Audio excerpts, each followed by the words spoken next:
नमस्कार प्यारे साथियों, कैसे हैं आप सभी। आशा करता हूं कि आप सभी ठीक होंगे, मस्त होंगे, जबरदस्त होंगे तथा आप सभी अपनी प्रिपरेशन में व्यस्त होंगे। तो इसी एनर्जी के साथ, इसी ऊर्जा के साथ आज का जो हमारा सेशन है वह हम स्टार्ट करते हैं। साथियों, आप सभी को पता होना चाहिए कि साइंस के टॉप 50 क्वेश्चन का हमारा सेशन होने वाला है, जिसमें फिजिक्स, केमिस्ट्री और बायोलॉजी के धमाकेदार क्वेश्चन होने वाले हैं। प्रीवियस ईयर क्वेश्चन होने वाले हैं, बहुत ही शानदार क्वेश्चन होने वाले हैं। अगर अगर आप इस क्लास को नियमित यानी कि रेगुलर अटेंड करते हो तो संभवतः आपकी एग्जाम में बहुत ज्यादा आसानी साबित होगी। तो बिना देरी, बिना रुकावट के चलिए इस क्लास का करते हैं हम रैपिड फायर। तो सभी साथी जुड़ जाइए और एक बार सेशन को शेयर जरूर कर दीजिए। तो क्या आप सभी विद्यार्थी रेडी हो? You are ready? बिल्कुल सर। चलिए चलिए भाई साहब, इस क्लास को हम क्या करते हैं, स्टार्ट कर देते हैं। तो पहला क्वेश्चन है आपका, परमाणु के प्रोटॉन की खोज किसने की थी? Who discovered the proton of an atom, है ना। और ऑप्शन आपके सामने यहाँ पर दिए गए हैं, कमेंट के माध्यम से आपको जवाब साझा जरूर करना है और बिल्कुल कंसंट्रेट होकर यहाँ पर आपको पढ़ना है। तो साथियों, सबसे पहले तो हम यहाँ पर देखते हैं, अगर बात करते हैं हम यहाँ पर परमाणु की, तो परमाणु की अगर बात आती है तो परमाणु की जो खोज करता है साथियों, परमाणु की जो खोज करता है या फिर परमाणु के जो जनक है वह डाल्टन को कहा जाता है। परमाणु शब्द किसने दिया? डाल्टन ने दिया है। परमाणु किसने दिया? डाल्टन ने दिया है। इंडिया में बहुत पहले बता दिया था महर्षि कणाद ने, लेकिन उन्होंने विस्तृत व विस्तार रूप से इसकी व्याख्या नहीं की थी। उसके बाद में डाल्टन आए, डाल्टन ने विस्तृत व्याख्या की, डाल्टन ने विस्तृत व्याख्या की, इसीलिए डाल्टन को परमाणु का जनक कहते हैं। लेकिन साथियों, आपको यह जानना है कि परमाणु के अंदर नाभिक पाया जाता है और नाभिक के जो खोज करता है साथियों, नाभिक है ना, और नाभिक जो है, नाभिक यानी कि न्यूक्लियस, इसके जो खोज करता है साथियों वह रदरफोर्ड है। वह कौन है? वह रदरफोर्ड है। और आप सभी को पता होना चाहिए कि ये जो आपका नाभिक है, इस नाभिक के अंदर दो कण मौजूद होते हैं। दो कण, एक का नाम है प्रोटॉन जिस पर पॉजिटिव चार्ज होगा, दूसरे का नाम है न्यूट्रॉन जिस पर नेगेटिव चार्ज होगा। और है ना, नेगेटिव क्या मतलब न्यूट्रल चार्ज होगा। क्या चार्ज होगा इस पर? न्यूट्रल चार्ज होगा। और एक आपका इलेक्ट्रॉन है जो बाहर तक चक्कर लगाता है, इसे आवारा कण भी कहते हैं। इस पर नेगेटिव चार्ज होता है, तो पॉजिटिव प्रोटॉन पर, नेगेटिव इलेक्ट्रॉन पर। और न्यूट्रल होता है आपका कौन? न्यूट्रल होता है आपका न्यूट्रॉन। कौन होता है? न्यूट्रॉन। तो क्वेश्चन पूछ ले, परमाणु के अंदर प्रोटॉन की खोज किसने की? तो परमाणु के अंदर ये जो प्रोटॉन है साथियों, इस प्रोटॉन की जो खोज करता है वह गोल्डस्टीन है। कौन है वह गोल्डस्टीन है। गोल्डस्टीन है। कौन है साहब? गोल्डस्टीन है, गोल्डस्टीन। लेकिन अगर गोल्डस्टीन ऑप्शन में नहीं दिया जाए तो फिर आपको रदरफोर्ड लगाना है, क्योंकि नामकरण करता कौन है साहब? रदरफोर्ड है, अर्नेस्ट रदरफोर्ड, अर्नेस्ट रदरफोर्ड। चलिए, ये तो आपका ऑप्शन सी इज राइट। चलिए बढ़ते हैं आगे, बिल्कुल खतरनाक तरीके से। प्रकाश के ध्रुवीकरण यानी कि है ना, पोलराइजेशन से क्या सिद्ध होता है? What does the polarization of light approve, है ना, प्रूव्ड। ठीक है, बताइए तो फटाफट से बता दीजिए, प्रकाश के ध्रुवीकरण से क्या सिद्ध होता है? प्रकाश के ध्रुवीकरण से यह सिद्ध होता है कि यह एक कैसी तरंग है? प्रकाश एक अनुप्रस्थ तरंग है, प्रकाश एक अनुदैर्ध्य तरंग नहीं है। क्यों? क्योंकि ध्वनि एक अनुदैर्ध्य तरंग है। ध्वनि को चलने के लिए माध्यम की आवश्यकता होती है, ठोस, द्रव और गैस की आवश्यकता होती है, जबकि प्रकाश को चलने के लिए ठोस, द्रव, गैस की आवश्यकता नहीं होती है। प्रकाश कहीं पर भी चला जाता है, प्रकाश कहीं पर भी चला जाता है। और प्रकाश की सर्वाधिक जो चाल होती है वो वैक्यूम में होती है, यानी कि निर्वात में होती है। चलिए साथियों, ये आपका तीसरा क्वेश्चन आ चुका है। बेकिंग सोडा का रासायनिक नाम क्या है? यानी कि what is the chemical name of baking soda, है ना। और सारे के सारे ऑप्शन यहाँ पर आपको दे रखे हैं, फटाफट से आपको बता देना है ना। चलिए, तो कुछ महत्वपूर्ण तथ्य हम यहाँ पर कलेक्ट कर लेते हैं। एक होता है आपका NaCl, इसे साधारण नमक कहते हैं साथियों। एक होता है आपका NaOH, इसे कास्टिक सोडा कहते हैं। एक होता है आपका Na2CO3, Na2CO3, इसे सोडियम कार्बोनेट यानी कि धोने का सोडा कहते हैं। एक होता है आपका NaHCO3, इसे सोडियम बाइकार्बोनेट कहते हैं। तो क्वेश्चन पूछा बेकिंग सोडा कौन सा है? बेकिंग सोडा ही आपका जो है सोडियम बाइकार्बोनेट है। और साथियों, ये जो है इसे ही आपका मीठा सोडा यानी कि खाने का सोडा कहा जाता है। चलिए, तो कौन सा हो जाएगा आपका बेकिंग सोडा? सोडियम बाइकार्बोनेट, है ना। आशा करता हूं कि आपको क्वेश्चन बहुत अच्छे से समझ में आ रहे हैं, क्योंकि विश्वास तो नहीं है भाई साहब, है ना, विश्वास तो नहीं है। आशा करता हूं कि आप अच्छे से पढ़ रहे होंगे और बहुत शानदार तरीके से आपको क्वेश्चन समझ में आ रहे होंगे। ये लीजिए आपका अगला क्वेश्चन। एक लिफ्ट में व्यक्ति का भार वास्तविक भार से अधिक कब होता है? जब वास्तविक भार होता है तो उस भार से अधिक कब होता है? उस भार से अधिक तब तब होता है जब लिफ्ट ऊपर की ओर त्वरित हो। जब लिफ्ट ऊपर की ओर जाती है तो ऐसा लगता है कि वास्तविक भार से क्या है, आपका भार अधिक है, आपका भार अधिक है। तो ऑप्शन बी इस क्या हो जाएगा, आपका राइट हो जाएगा। अगला क्वेश्चन, अम्लराज यानी कि एक्वा रोजिया में HCl और है ना HCl का अनुपात क्या होता है। एक तो HCl होता है और एक और जो तत्व होता है, तो क्वेश्चन बोल रहे कि दोनों का अनुपात कितना होता है भाई साहब, तो दोनों का अनुपात कितना होता है, 3:1 होता है। 3HCl होगा, इसमें कितना होगा, 3HCl के अणु हैं, 3HCl के अणु है भाई साहब इसमें, तो क्या हो जाएगा आपका 3:1 हो जाएगा। ठीक है, चलिए बढ़ जाते हैं आगे अगले क्वेश्चन की तरफ। वायु की आर्द्रता यानी कि ह्यूमिडिटी मापने के लिए किस यंत्र का प्रयोग किया जाता है, which instrument is used to measure the humidity of air. वायु की आर्द्रता की बात कर रहे हैं भाई साहब, तो फटाफट से आपको जवाब देना है। वायु की आर्द्रता की अगर हम बात करेंगे तो यहाँ पर वायु की आर्द्रता किससे मापेंगे, हम हाइग्रोमीटर से मापेंगे। जबकि हाइड्रोमीटर जो है यह जल का घनत्व मापता है। किसका घनत्व मापता है साथियों,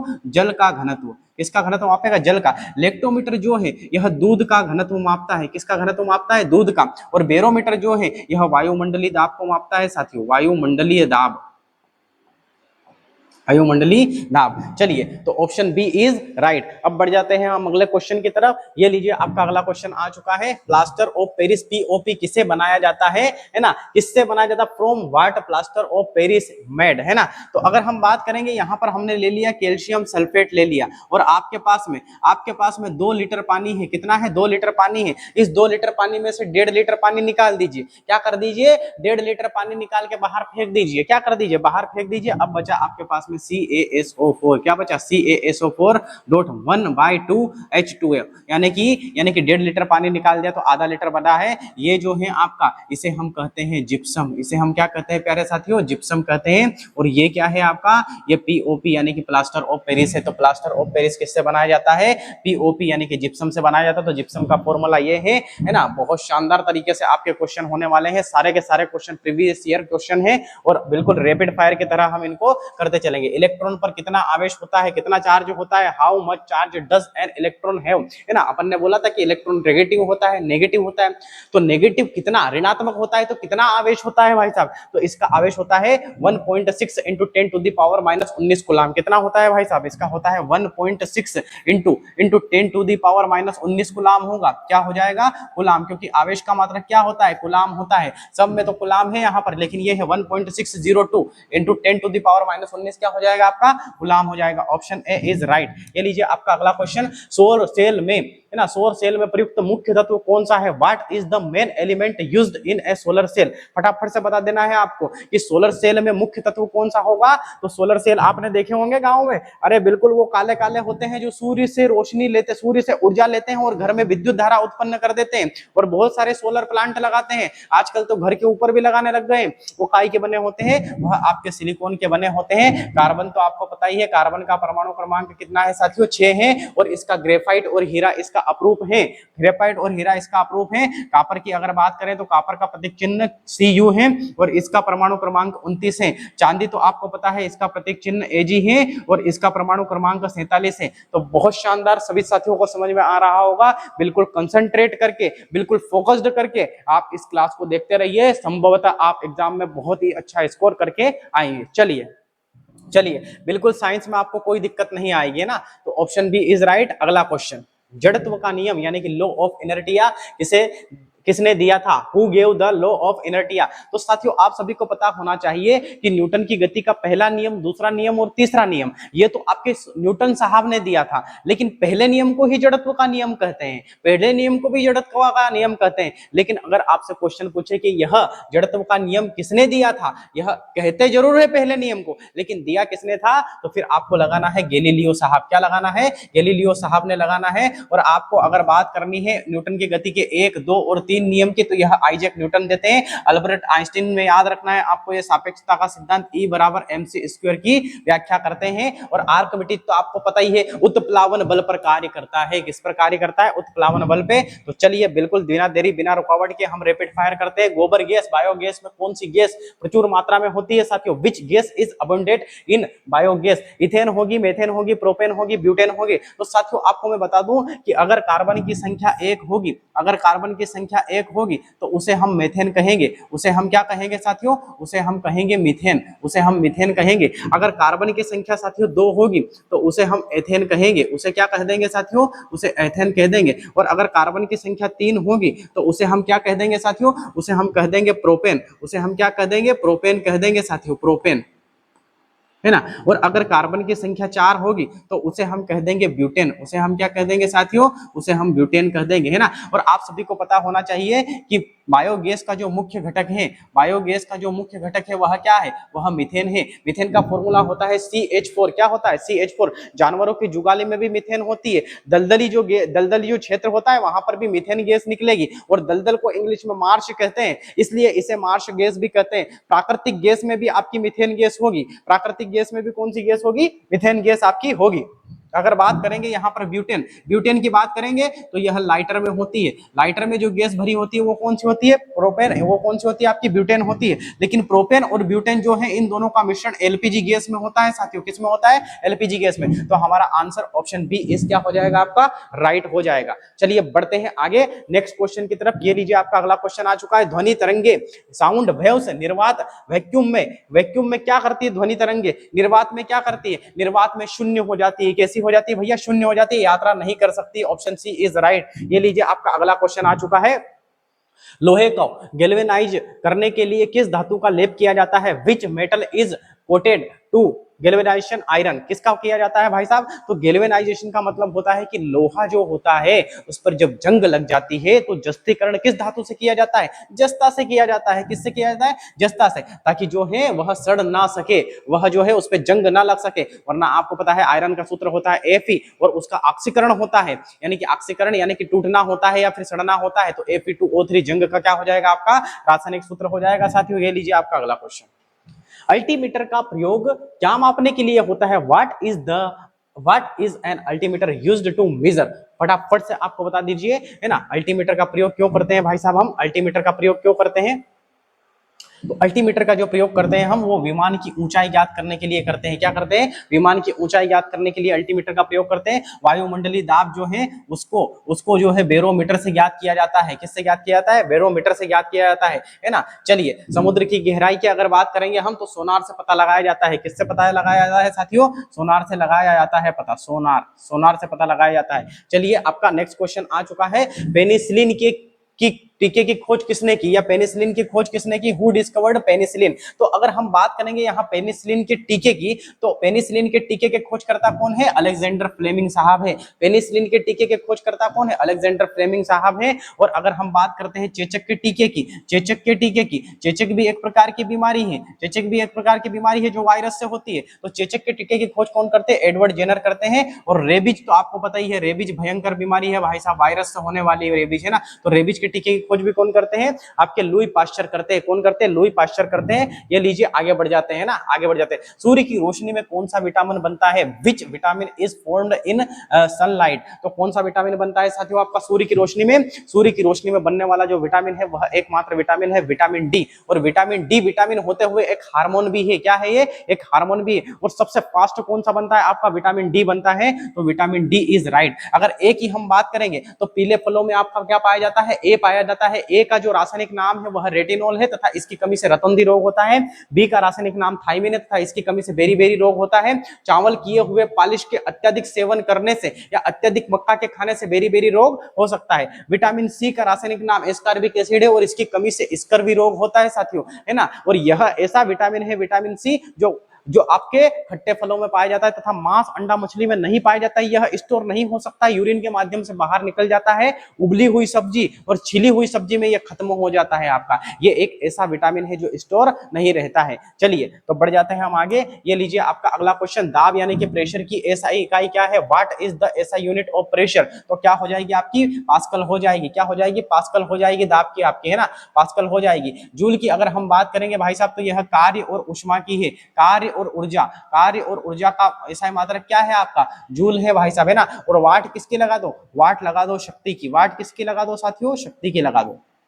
यानी कि शक्ति का मात्रक क्या है, वाट है, और बल का एसआई मात्रक क्या है प्यारे साथियों, बल का एसआई मात्रक आपका न्यूटन है। लेकिन आपका ऑप्शन कौन सा सही हो जाएगा साथियों, आपका ऑप्शन सही हो जाएगा, ऑप्शन बी इज राइट। क्या सही हो जाएगा आपका, ऑप्शन बी इज राइट हो जाएगा आपका। चलिए चलिए आगे बढ़ जाते हैं। ये लीजिए आपका नेक्स्ट क्वेश्चन आ चुका है, इंसुलिन का प्रयोग किस बीमारी के उपचार में होता है, in the treatment of which disease is insulin used. तो किसमें होगा भाई साहब, आपका डायबिटीज में होगा। इसी को हम बोलते हैं मधुमेह। क्या बोलते हैं, मधुमेह बोलते हैं हम इसको। क्या बोलते हैं, मधुमेह बोलते हैं, डायबिटीज बोलते हैं। एनीमिया जो है, एनीमिया अगर रोग की बात करेंगे तो ये आयरन की कमी से हो जाएगा। किसकी कमी से होगा, आयरन की कमी से होगा।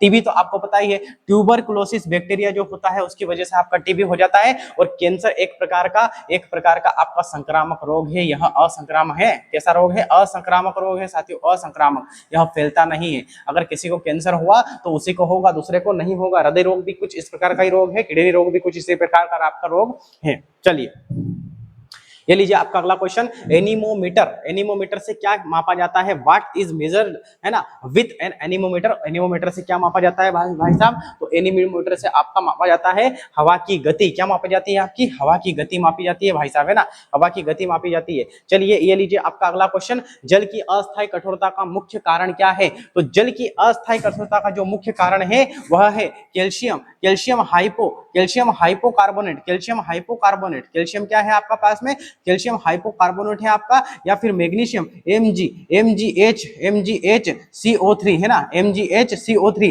कैल्शियम बाइकार्बोनेट, या फिर अपन बोलेंगे मैग्नीशियम बाइकार्बोनेट। तो इसमें मैग्नीशियम क्लोराइड है ना, कैल्शियम सल्फेट है, लेकिन कैल्शियम बाइकार्बोनेट है। तो अस्थायी कठोरता किससे दूर करते हैं, मैग्नीशियम बाइकार्बोनेट और कैल्शियम कार्बोनेट दोनों से इसकी अस्थायी कठोरता हम दूर कर सकते हैं। ये लीजिए आपका नेक्स्ट क्वेश्चन, डायनेमो ऊर्जा को कैसे बदलता है, who does a dynamo convert energy. तो यह जो भाई साहब है, यह आपका यांत्रिक को विद्युत ऊर्जा में बदल देता है। डायनेमो क्या करता है, यांत्रिक ऊर्जा। और यांत्रिक में क्या होगा आपका, यांत्रिक में आपकी एक तो स्थितिज ऊर्जा है, एक गतिज ऊर्जा है। यानी कि पंखा चल रहा है गतिज ऊर्जा, पंखा रुका हुआ है स्थितिज ऊर्जा। इन दोनों को बोलते हैं यांत्रिक ऊर्जा। तो यांत्रिक ऊर्जा जो है वो है उसको किस ऊर्जा में चेंज कर देता है, आपको विद्युत ऊर्जा में चेंज कर देता है। ये लीजिए आपका नेक्स्ट क्वेश्चन, ओजोन परत के क्षरण के लिए, है ना, क्षरण के लिए मुख्य रूप से कौन सी गैसें जिम्मेदार है, विच गैस इज प्राइमरी, है ना, responsible from ozone layer depletion. फटाफट बता दीजिए। तो यहाँ पर जो होने वाली है आपकी, वह होने वाली है क्लोरोफ्लोरोकार्बन, है ना। इसे इंग्लिश में CFC भी कहते हैं। क्या कहते हैं, CFC भी कहते हैं। कार्बन डाइऑक्साइड की अगर बात करें तो इसका फॉर्मूला CO2 होता है। नाइट्रोजन की अगर बात करें तो इसका फॉर्मूला N2 होता है। और यह वायुमंडल में 78% पाई जाती है भैया, है ना। लेकिन ब्रह्मांड में सबसे अधिक गैस की अगर बात करें तो वह हाइड्रोजन होगी, 75%। कितनी होगी, 75%, यानी कि 75%। मेथेन तो आप सभी को पता है, इसका फॉर्मूला CH4 है। जानवरों की जुगाली में भी मेथेन पाया जाता है। बायोगैस में भी आपका क्या पाया जाता है, मेथेन पाया जाता है। आपका प्राकृतिक गैस में भी आपका मेथेन पाया जाता है। दलदली भूमि में भी आपका क्या पाया जाता है, मेथेन पाया जाता है। तो ये लीजिए आपका अगला क्वेश्चन आपकी स्क्रीन के सामने है। बिल्कुल फटाफट से रैपिड फायर की तरह क्या कर दीजिए, इसको लगा दीजिए, है ना, इसको लगा दीजिए। बिल्कुल आपके कितने क्वेश्चन है, टोटल 50 क्वेश्चन है। आपका कितने क्वेश्चन हो चुके हैं, 23। पारे यानी कि मरकरी का हिमांक फ्रीजिंग पॉइंट कितना होता है। देखो पारा एक ऐसी धातु है, पारा एक ऐसी धातु है जो सामान्य तापमान यानी कि 27 डिग्री पर भी क्या होता है, पिघल जाता है भाई साहब, है ना, कमरे के तापमान पर पिघल जाता है। और एक ऐसी अधातु है जिसका नाम है ब्रोमीन, वो भी कमरे के तापमान पर पिघल जाती है। तो पारा जो होता है, इसका मरकरी का जो हिमांक फ्रीजिंग पॉइंट है, जो गलने का है, वो कितना है, वो अगर देखेंगे हम तो -39 डिग्री सेल्सियस है। कितना है भाई साहब, -39 डिग्री सेल्सियस है, -39 डिग्री सेल्सियस है। हिमांक की बात कर रहे हैं, इसकी फ्रीजिंग पॉइंट की बात कर रहे हैं। What is the freezing point, ये जमता है उस पर भाई साहब, है ना। चलिए, और गलने की अगर बात करेंगे तो 27 डिग्री पर हो जाएगा, है ना। चलिए आगे बढ़ जाए, आगे बढ़ जाते हैं। 0 डिग्री सेल्सियस की अगर बात करते हैं यहाँ पर, तो जो जल है आपका, जल जो है यह बर्फ में बदल जाता है साथियों। क्या कर जाता है, जल जो है यह बर्फ में बदल जाता है आपका, है ना। और 100 डिग्री सेल्सियस पर जल जो होता है यह क्या करता है, यह उबलने लगता है। यह क्या करने लगता है भाई साहब, यह उबलने लगता है। 100 डिग्री सेल्सियस बहुत खतरनाक होता है। अभी गर्मी बहुत पड़ रही है, अभी गर्मी में भी 47-48 पारा हो जाता है, तो 100 डिग्री कितना खतरनाक होता है। चलिए आगे बढ़ जाते हैं। नाभिकीय रिएक्टर, न्यूक्लियर रिएक्टर में मॉडरेटर के रूप में किसका प्रयोग होता है? What is used as a moderator in a nuclear reactor. तो आपको बताना है इसमें भारी भारी जो जल है आपका वह मंदक के रूप में काम करता है। किसके रूप में काम करता है? मंदक के रूप में। ये भारी जल है, इसका फॉर्मूला होता है साथियों D2O तथा इसका परमाणु जो भार होता है वह 20 होता है प्यारे साथियों। क्या होता है? 20 है ना। और आपका है ना यूरेनियम जो है वो उसका भी प्रयोग परमाणु बम में किया जाता है, लेकिन मंदक के रूप में भारी जल का प्रयोग किया जाता है। साधारण जल का फॉर्मूला आपको पता है NaCl होता है। और आपका है ना, तो बिल्कुल आपका ऑप्शन कौन सा राइट हो जाएगा? Option B is right. ये लीजिए आपका अगला क्वेश्चन, विद्युत फ्यूज का तार किस मिश्र धातु का बना होता है साथियों? Of which alloy is the electric fuse wire made. है ना, आपकी जो विद्युत धारा उत्पन्न होती है, जो करंट लाते हैं, अरे आप लाइट जोड़ने के लिए तार को लंबे करते हो कि नहीं करते हो? वह तार काय के बने होते हैं? वह तार आपके बने होते हैं टीन और सीसा के प्यारे साथियों। है ना, टीन और सीसा के। सबसे ज्यादा विद्युत धारा अगर अच्छा चालक कोई सा होगा तो वो चांदी का तार होगा, लेकिन वह बहुत महंगा आता है, इसलिए तांबे का यूज किया जाता है। और आपका तांबा किससे बनता है? आपका तांबा किससे बनता है भाई साहब? है ना, तांबा एक तो आपका कॉपर है, आपका क्या है? कॉपर है, और एक आपका जिंक है, दोनों से मिलकर एक धातु बन जाएगी जिसका नाम है पीतल। क्या नाम है? पीतल है ना। और टीन और सीसा से आपके फ्यूज तार आपके बनाए जाते हैं। चलिए आगे बढ़ जाते हैं भाई साहब। ये लीजिए आपका नेक्स्ट क्वेश्चन, सौर मंडल का सबसे चमकीला ग्रह कौन सा है? Which is the brightest planet in the solar system. फटाफट से बता देना है आपको, बहुत शानदार क्वेश्चन है ना। कौन सा हो जाएगा आपका? वह हो जाएगा आपका शुक्र ग्रह। लाल ग्रह कौन सा है? लाल ग्रह आपका मंगल है साथियों। लाल ग्रह कौन सा है आपका? मंगल है। बृहस्पति जो है वह सबसे बड़ा ग्रह है, और शनि पर जो है वह 7 वलय है। शनि पर क्या है? टोटल 7 वलय है, इसलिए इसे सबसे सुंदर ग्रह भी कहा जाता है। और सूर्य के सबसे निकट कौन है? बुध है। कौन है? बुध है। और सबसे चमकीला कौन सा हो जाएगा आपका भाई साहब? तो शुक्र हो जाएगा। चलिए बढ़ते हैं नेक्स्ट क्वेश्चन की तरफ। कोबाल्ट 60 का प्रयोग किस बीमारी के उपचार में होता है? In the treatment of which disease is cobalt 60 used. तो आप सभी को पता होना चाहिए कि विटामिन B12 में भी आपकी कोबाल्ट पाया जाता है, लेकिन जब वो रेडियो एक्टिव अवस्था में होता है तब उसका जो उपचार है वह कैंसर के रोगियों के लिए किया जाता है। इसलिए तो आपने देखा होगा कोबाल्ट बहुत खतरनाक है। जब रेडियो एक्टिव अवस्था में जब लाया जाता है इसको, है ना, वैसे तो नॉर्मल रहेगा, लेकिन जब रेडियो एक्टिव अवस्था में लाते हैं तो ये जो है बहुत सारी रेस छोड़ता है, बहुत सारी किरण उत्पन्न करता है, जिससे शरीर को बहुत ज्यादा नुकसान होता है। इसीलिए आपने देखा होगा कैंसर के जो रोगी होते हैं उनके बाल क्या होते हैं? झड़ने लग जाते हैं, खिरने लग जाते हैं ना। तो ये कैंसर हो जाएगा इसमें, है ना। पीलिया की अगर बात करेंगे तो यकृत में अगर प्रॉब्लम होगी, यकृत अगर डैमेज होगा तो कौन सा रोग हो जाएगा? पीलिया यानी कि जॉन्डिस हो जाएगा। घेंगा जो रोग होगा वह आयोडीन की कमी से हो जाएगा, है ना। और यह गले को प्रभावित करेगा। किसको प्रभावित करेगा? गले को, है ना। और टाइफाइड तो आपको पता है, टाइफाइड का अगर रोग होगा तो विडाल टेस्ट करवाना पड़ेगा आपको। क्या टेस्ट करवाना पड़ेगा? विडाल टेस्ट करवाना पड़ेगा। चलिए बढ़ जाते हैं आगे, बिल्कुल रैपिड फायर की तरह। आशा करता हूं कि आपको बहुत अच्छे से क्वेश्चन समझ में आ रहे होंगे सारे के सारे। चलिए साथियों आगे बढ़ जाते हैं। ये लीजिए आगे बढ़ जाते हैं ना। तो अगला क्वेश्चन है, समुद्र के पानी में नमक किस प्रक्रिया द्वारा अलग किया जाता है? By which process is salt separated, है ना, फ्रॉम स्वीटर। कौन सी विधि है? तो आपने देखा होगा कि देखो घर पे अपने पास में एक तपेली होती है, तपेली में हमने पानी डाला और नीचे से आग लगा दी, टेम्परेचर दे दिया उसको, है ना। जैसे आपका पानी उबलने लगेगा, एक थाली रख दो ऊपर, है ना, थाली ऊपर रखोगे तो भाप ऊपर जाएगी और पानी की बूंदे बन बन के नीचे गिरेगी। वह उसको बोलते हैं वाष्पीकरण की क्रिया। उससे क्या बनता है? आपका नमक बनता है। ऐसी क्रिया से क्या बनता है? आपका नमक बनता है। आसवन विधि से जो है आपका आसुत जल बनाया जाता है, और संघनन विधि जो होती है इससे फिर पानी बरसता है, नीचे पानी क्या होता है? बरसता है। चलिए आगे बढ़ जाते हैं। ये लीजिए आपका अगला क्वेश्चन, केल्विन स्केल पर मानव शरीर का सामान्य तापमान कितना होता है? What is the normal human body temperature on the kelvin scale, है ना। इंसान का जो तापमान है वह केल्विन स्केल पर कितना होगा भाई साहब? 310 केल्विन होगा। कितना होगा? 310 केल्विन होगा। और परम शून्य तापमान किसको कहा जाता है? 273 केल्विन को कहा जाता है। चलिए आगे बढ़ जाते हैं। ये आपका अगला क्वेश्चन, मार्स गैस का मुख्य घटक क्या है? What is the main component of marsh gas, है ना। एथेन है, मीथेन है, एसिटिलीन है, प्रोपेन है। अभी आपको बताया था मैं ना, दलदली जो भूमि होती है उससे मीथेन गैस निकलती है, और दलदल को इंग्लिश में मार्स कहते हैं, इसलिए कौन सी हो जाएगी आपकी? मीथेन हो जाएगी। एसिटिलीन जो है वो फलों को पकाने में एसिटिलीन का प्रयोग किया जाता है। एक होता है आपका प्रोपॉन, इसमें कार्बन की संख्या 3 होती है। ये लीजिए आपका अगला क्वेश्चन आ चुका है, वाहनों की हेडलाइट में कौन सा आपका दर्पण प्रयोग किया जाता है? विच mirror is used in vehicle headlights, है ना, हेडलाइट्स। क्या उत्तल दर्पण होगा, क्या अवतल दर्पण होगा? तो यहाँ पर आपको समझना है एक लॉजिक, है ना, यहाँ पर आपको समझना है एक लॉजिक। उत्तल की अगर बात करेंगे, है ना, तो आप सभी को पता है कि जो वाहन वाहन शब्द है, वाहन शब्द है, इस वाहन में भी 3 शब्द है, उत्तल में भी 3 शब्द है ना। तो वाहन जो होते हैं, वाहन जो होते हैं उनको छोटा बताने के लिए, वाहनों को छोटा बताने के लिए उत्तल दर्पण का प्रयोग किया जाता है, वाहनों को छोटा बताने के लिए उत्तल दर्पण का प्रयोग किया जाता है। लेकिन दाढ़ी जो होती है, दाढ़ी दाढ़ी बनवाने जाते हो आप, है ना, तो दाढ़ी बनवाने वाले जिस कांच का यूज करते हैं वो अवतल का करते हैं। और आपके जो सर्च लाइट होती है, आपकी जो सर्च लाइट होती है, वहां पर भी आपका क्या प्रयोग हो जाएगा भाई साहब, वहां पर भी आपका क्या प्रयोग होगा, अवतल होगा। तो option B is right, option B is क्या हो जाएगा आपका, राइट हो जाएगा। चलिए चलिए आगे बढ़ जाते हैं। ये लीजिए आपका अगला क्वेश्चन, पीतल या किसका मिश्रण है, अभी मैंने बताया था brass is a mixture of, है ना, किसका है भैया, है ना, एक तो हो जाएगा कापर और एक हो जाएगा आपका जिंक, है ना, जिंक। एक तो होगा ये आपका 29 और एक होगा आपका 30, दोनों को मिला दिया जाए तो फिर क्या बन जाएगा आपका, पीतल बन जाएगा भाई साहब, क्या बन जाएगा, पीतल बन जाएगा। लेकिन अगर कापर 29 को मिलाया जाए और 50 टीन को मिलाया जाए, टीन को मिलाया जाए, है ना, तो फिर आपका क्या बन जाएगा भाई साहब, कांसा बन जाएगा, क्या बन जाएगा, कांसा। और स्टेनलेस स्टील कब बनती है, जब क्रोमियम आपके पास में 24 हो, है ना, आयरन आपके पास में 26 हो और आपके पास में निकल क्या हो, आपके पास में 28 हो, तो फिर आपके पास में क्या बन जाएगा प्यारे साथियों, स्टेनलेस स्टील बन जाएगा। अभी हमसे पूछा है पीतल किससे बनेगी, तांबा और जस्ता से मिलकर बन जाएगी। ये लीजिए आपका ऑप्शन बी इज राइट। अगला क्वेश्चन, पृथ्वी के केंद्र पर जी यानी कि गुरुत्वाकर्षण त्वरण का मान क्या होता है, केंद्र की बात कर रहे हैं भाई साहब, केंद्र का मतलब होता है बीच सेंटर में, है ना, गुरुत्वाकर्षण का मान कितना होता है,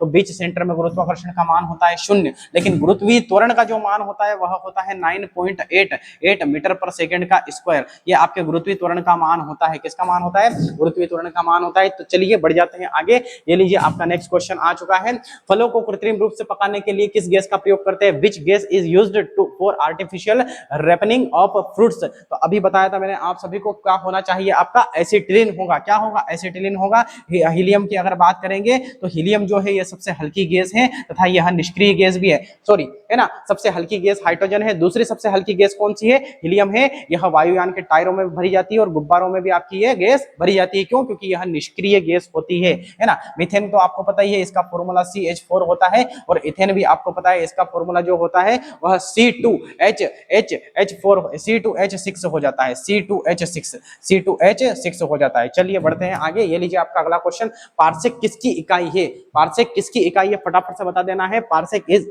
ए यूनिट ऑफ, किसकी इकाई है पार्सेक, पार्सेक जो है वह खगोलीय दूरी की इकाई है। खगोलीय दूरी की 3 इकाई है भाई साहब, एक तो है प्रकाश वर्ष, एक हो जाएगी आपकी पार्सेक, है ना। तो ये जो है यह सारी की सारी क्या है आपकी, यह खगोलीय दूरी की इकाई है। और आपने देखा होगा एक तो क्या होती है, प्रकाश वर्ष भी होती है, क्या होती है, प्रकाश वर्ष भी होती है। ये लीजिए आपका अगला क्वेश्चन, शुष्क बर्फ यानी कि ड्राई आइस क्या होता है, व्हाट इज ड्राई आइस। तो आपका ड्राई आइस क्या होगा, ठोस कार्बन डाइऑक्साइड होगी, जो कार्बन डाइऑक्साइड होगी अगर वह ठोस हो जाएगी तो आपका क्या बन जाएगा, ड्राई आइस बन जाएगा, यानी कि शुष्क बर्फ आपका बन जाएगा। ये लीजिए आपका अगला क्वेश्चन, राडार में किन किन तरंगों का प्रयोग किया जाता है साथियों, which waves are used in radar. तो राडार जो होती है उनमें रेडियो तरंग का प्रयोग किया जाता है, किसमें किया जाता है, रेडियो तरंग का प्रयोग किया जाता है। आप सभी को पता होना चाहिए कि ये जो प्राश्रव्य तरंगे हैं ये एक ऐसी तरंगे है ना, तरंगे 3 प्रकार की होती है, श्रव्य तरंगे, अपश्रव्य और प्राश्रव्य। प्राश्रव्य तरंगे वह होती है जिसे इंसान नहीं सुन सकता, 20 हर्ट्ज से 20,000 हर्ट्ज तक होती है भैया, है ना, बहुत खतरनाक तरंगे होती है। चलिए आगे बढ़ जाते हैं। ये लीजिए आपका नेक्स्ट क्वेश्चन, कौन सी अधातु नॉन मेटल विद्युत की सुचालक होती है, which non metal is a good conductor of electricity, है ना। एक जो अधातु है वह बहुत बदतमीज है, कैसी है वो बदतमीज है भाई साहब, है ना, कैसी है, बदतमीज है। क्यों है बदतमीज, क्योंकि अधातु वो भी करंट आता है, उसमें क्या आता है, करंट, वो है आपका ग्रेफाइट, क्या है आपका, ग्रेफाइट है आपका, ग्रेफाइट। सल्फर की अगर बात करेंगे तो यह एक प्रकार का गंधक होता है, गंधक होता है। यह आपके प्याज में, लहसुन में, गंदी नाली जो होती है सब जगह पर क्या आती है आपकी, सल्फर होती है ना। कोई भी मुंह में जो है जर्दा खा और गुट्टा जी क्या कर रहे हो, पुचुक करके थूक देगा, उसके मुंह में भी क्या होती है, सल्फर होती है। लहसुन में सल्फर, प्याज में सल्फर, अंडे के छिलके में सल्फर, बारूद बनाने में भी किसका प्रयोग किया जाता है, सल्फर, इसीलिए इसका नाम दे दिया गंधक। फास्फोरस तो आपको पता ही है, फास्फोरस का परमाणु क्रमांक क्या होता है आपका, 15 होता है, और इसका प्रतीक चिन्ह होता है P, क्या होता है भाई साहब, P होता है। चलिए, और हीरा तो आपको पता ही है ना, डायमंड, डायमंड, है ना। चलिए आगे बढ़ जाते हैं। ये लीजिए आपका अगला क्वेश्चन, प्रकाश का वेग अधिकतम किसमें होगा, प्रकाश किसमें अधिकतम चलेगी। आपको तो पता है कि प्रकाश को चलने के लिए कोई माध्यम की आवश्यकता नहीं होती है, ठोस द्रव गैस की आवश्यकता नहीं होती है, तो निर्वात में इसकी चाल जो है वह सर्वाधिक होगी, यानी कि वैक्यूम में होगी। ये लीजिए आपका अगला क्वेश्चन, चींटी के डंक में कौन सा अम्ल पाया जाता है, यानी कि विच acid is found in an ant sting, है ना, फटाफट बता दीजिए। और आपको बताना है कि एक तो होती है आपकी मक्खी, एक क्या होती है आपकी मक्खी होती होती है मक्खी, है ना, मक्खी जो नॉर्मल मक्खी होती है वो, और एक होती है आपकी चींटी, क्या होती है, चींटी, है ना, और एक होती है आपकी मधुमक्खी, वो शहद वाली मधुमक्खी जो काटती है खतरनाक तरीके से, है ना, और एक होता है आपका बिच्छू, एक क्या होता है आपका बिच्छू होता है ना। इन सभी में आपका जो अम्ल पाया जाता है वह अम्ल होगा आपका फार्मिक अम्ल HCOOH, लेकिन इसमें थोड़ा कम होगा, फिर इसमें थोड़ा ज्यादा होगा, फिर इसमें ज्यादा, और इस बिच्छू में सबसे ज्यादा होगा आपका HCOOH। इसी को हम बोलते हैं फार्मिक एसिड। ये फार्मिक एसिड, अगर साइट्रिक एसिड की बात करें तो ये नींबू में पाया जाएगा, एसिटिक एसिड सिरका में पाया जाएगा, और लैक्टिक अम्ल जो है वह आपका दूध में पाया जाएगा। प्यारे साथियों, ये लीजिए आपका अगला क्वेश्चन, रॉकेट किस सिद्धांत पर कार्य करता है? Which principle does a rocket work? किस पर काम करेगा? संवेग संरक्षण के सिद्धांत पर काम करेगा, और यह न्यूटन की गति के तीसरे नियम पर निर्भर होता है भाई साहब, है ना। जैसे आपने देखा होगा कि बंदूक से छूटी हुई गोली आगे जाती है और प्रेशर एकदम से पीछे जाता है, रॉकेट पे भी देखा होगा, रॉकेट आगे जाता है, प्रेशर एकदम से पीछे जाता है, इसलिए तो वो व्हाइट व्हाइट धुआं जम जाता है आपका। यह न्यूटन की गति के किस नियम पर काम करेगा? तीसरे नियम पर यह काम करेगा। आर्किमिडीज का सिद्धांत आपको पता ही है ना, यह उत्प्लावन बल पर कार्य करता है। किसी वस्तु जो है ना, किसी वस्तु जो है वह डूबती है तो नीचे की ओर क्या लगाती है? बल लगाती है। चलिए, स्टेनलेस स्टील में लोहे के साथ क्या मिलाया जाता है? अभी आपको मैंने बताया था, है ना, कि एक जो धातु बनाते हैं हम स्टेनलेस स्टील, उसमें होता है आपका क्रोमियम, है ना, एक होता है आपके पास में आयरन, और एक आपके पास में होता है निकल। क्या होता है भाई साहब? निकल, है ना। ये 24 होता है, ये 26 होता है, ये 28 होता है। तो लोहे के साथ क्या मिलाएंगे? क्रोमियम और निकल मिला देंगे। ये लीजिए ऑप्शन बी इज राइट हो जाएगा। तांबा और जस्ता से क्या बन जाएगा आपका? पीतल बन जाएगा भाई साहब। क्या बनेगा? पीतल बनेगा। लेकिन टीन और शीशा से क्या बन जाएगा? टीन और शीशा से क्या बन जाएगा आपका? कांसा बन जाएगा। क्या बनेगा? कांसा बन जाएगा। एल्यूमिनियम तो आपको पता ही है, एल्यूमिनियम तो आयरन, है ना। एल्यूमिनियम जो होता है, एल्यूमिनियम को Al से दर्शाते हैं, इसका परमाणु क्रमांक 13 होता है। तो बिल्कुल साथियों, बहुत शानदार, आपको मजा आ रहा होगा और सारे के सारे कॉन्सेप्ट इसमें क्लियर होगा। बिल्कुल भी आपको रटवाया नहीं जाएगा और आपको भी रटने की आवश्यकता नहीं, जब तक हम हैं आपको दिक्कत नहीं आएगी। चलिए, ये लीजिए आपका अगला क्वेश्चन, है ना। तो लेंस की क्षमता का मात्रक क्या है? What is the unit of power? Lens क्या हो जाएगा आपका? डायऑप्टर है। और वाट लगा दो किसकी? शक्ति की। वाट किसकी लगा दो भाई साहब? वाट लगा दो आपकी शक्ति की लगा दो। और ल्यूमेन जो है, ल्यूमेन जो होता है वह ज्योति फ्लक्स का मात्रक है। किसका मात्रक है? ज्योति फ्लक्स का भाई साहब, है ना। ये आपको याद रखना है, ज्योति फ्लक्स का मात्रक है। और एक होता है ज्योति तीव्रता। एक क्या होती है आपकी? ज्योति तीव्रता होती है। तो ज्योति तीव्रता का जो मात्रक है भाई साहब, वह आपका कैंडेला है। क्या है? कैंडेला है। लेकिन आपका ऑप्शन क्या सही होगा? डायऑप्टर सही होगा, है ना। लेंस की क्षमता का मात्रक क्या है? डायऑप्टर है। ये लीजिए आपका अगला क्वेश्चन, भारी जल का रासायनिक सूत्र क्या है? भारी जल का रासायनिक सूत्र क्या होता है? D2O होता है। क्या होता है? D2O होता है। इसमें एक हाइड्रोजन होता है 1H1, एक होता है 1H2, एक होता है 1H3। पहले को प्रोट्रियम, दूसरे को ड्यूटेरियम और तीसरे को ट्राइटेरियम किया जाता है। तो जो भारी जल बनाया जाता है उसमें किस हाइड्रोजन का यूज किया जाता है? Deuterium oxide. तो क्या हो जाएगा आपका? ड्यूटेरियम आपका ऑक्साइड हो जाएगा। प्यारे साथियों, ये लीजिए आपका अगला क्वेश्चन आ चुका है ना। हाँ, ज्योति तीव्रता यानी कि ल्यूमिनियस इंटेंसिटी का SI मात्रक क्या है? What is the SI unit of luminous, है ना।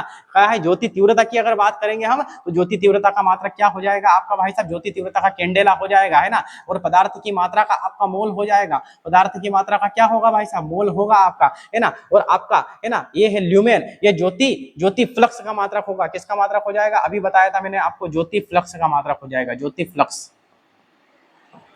फ्लक्स का मात्रक हो जाएगा। ये लीजिए आपका अगला क्वेश्चन, घेंगा रोग और आयोडीन युक्त नमक का संबंध किस ग्रंथि से है? Goitre and iodised salt are related to which gland? किससे है भाई साहब? किससे है? यह है थायराइड ग्रंथि से। किस ग्रंथि से है? थायराइड ग्रंथि से है। थायराइड ग्रंथि जो होगी उसमें से जो है आयोडीन अगर निकलेगा तो फिर सूजन आ जाएगा। तो आयोडीन की कमी से कौन सा रोग हो जाएगा? घेंगा यानी कि गोइटर रोग होगा। कौन सा होगा? गोइटर रोग होगा। अग्नाशय तो आपको इसको पूर्ण पाचक ग्रंथि कहते हैं। और अधिवृक्क जो होती है यह आपकी किडनी के ऊपर पाई जाती है। और पीयूष ग्रंथि तो आपको पता ही है, मास्टर ग्रंथि कहते हैं इसको। क्या कहते हैं? मास्टर ग्रंथि। ये लीजिए आपका नेक्स्ट क्वेश्चन, बेरी बेरी रोग के लक्षण किस विटामिन की कमी से होते हैं? यह किस विटामिन की कमी से होते हैं भाई साहब? तो यह विटामिन बी की कमी से होते हैं। किसकी कमी से होते हैं? विटामिन बी की कमी से होते हैं भाई साहब, है ना। विटामिन बी की कमी से, ए की कमी से रतुंधी रोग होगा, बी की कमी से आपका बेरी, सी की कमी से स्कर्वी और डी की कमी से आपका रिकेट्स रोग हो जाएगा। ये लीजिए आपका अगला क्वेश्चन, हेजा रोग किससे दूषित होता है? किससे फैलता है? तो यह जो है जल और भोजन से फैलता है। किससे फैलेगा? दूषित जल और दूषित भोजन से आपका क्या फैलेगा साथियों? हैजा फैलेगा। ये लीजिए आपका अगला क्वेश्चन, विटामिन ई की कमी से होने वाला प्रमुख प्रभाव प्रभाव क्या है, यह जनन क्षमता में कमी ला देता है। जनन क्षमता में क्या ला देता है साथियों, ये कमी ला जाता है। इसका बेस्ट उत्तम स्रोत है अंकुरित अनाज खाओ, आप अंकुरित मूंग खाओ, अंकुरित चना खाओ, अंकुरित जो है आपकी सारी चीजें आप अंकुरित खाओ, तो उससे इसकी कमी क्या हो जाएगी, पूरी हो जाएगी। रतुंदी विटामिन ए की कमी से होता है, स्कर भी विटामिन सी की कमी से, और आपका आपका जो आपका ये रिकेटस है ये विटामिन डी की कमी से होता है। किसकी, विटामिन डी की कमी से। ये लीजिए आपका अगला क्वेश्चन आ चुका है। टाइफाइड का पता लगाने के लिए कौन सा परीक्षण किया जाता है साथियों, टाइफाइड का पता लगाने के लिए आपको विडाल परीक्षण किया जाएगा। जबकि एलिसा जो परीक्षण है यह एचआईवी की जांच करने के लिए किया जाता है। एचआईवी एक वायरस आपका होता है। तो देखिए बिल्कुल रैपिड फायर की तरह हमारे क्वेश्चन चले थे और टोटल आपके 50 क्वेश्चन हो चुके हैं। तो बहुत ही शानदार आपकी क्लास रोज होने वाली है और बिल्कुल आपको यहाँ पर मजा आ जाएगा। सारे के सारे क्वेश्चन आपके एग्जाम में बनेंगे, है ना। तो चलिए आज के क्लास को करते हैं यहीं पर खत्म, द एंड करते हैं और एक मिलते हैं नाइस सेशन के साथ में, बहुत शानदार सेशन के साथ में, एक अगले एपिसोड के साथ में। सभी का बहुत बहुत शुक्रिया, बहुत बहुत आभार।